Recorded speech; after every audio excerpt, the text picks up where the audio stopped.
This is the Commodore News Update. Welcome to this Commodore News Update for Friday, March 5th. I'm Tarquin Collette. For the first time since pre-service week, teachers are back working in their classrooms.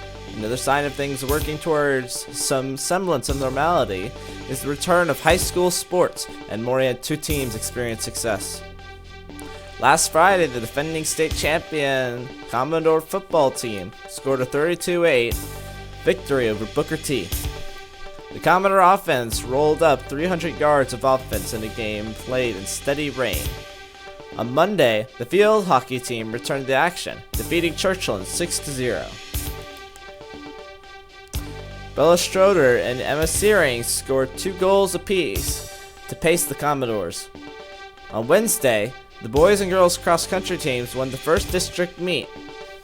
Kaysen Turman led the boys while Mariella Wynn crossed the finish line in first for the Commodores. Now here's Chris Dayton with what's coming up on the schedule. Big game. That's right, Tarquin.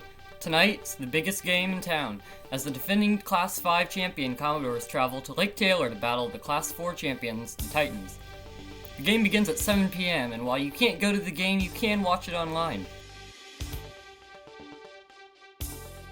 Back to you, Tarquin.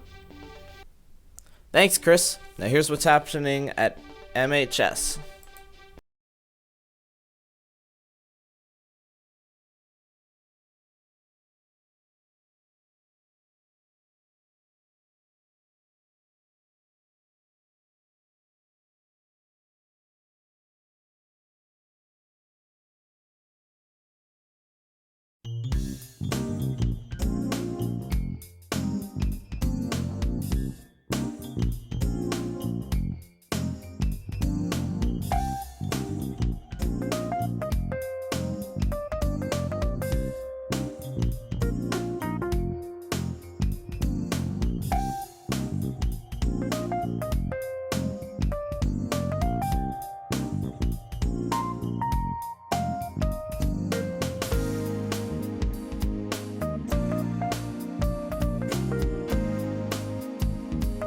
You're up to date for Friday, March 1st. I'm Tarquin Collette. Thanks for watching and have a great weekend.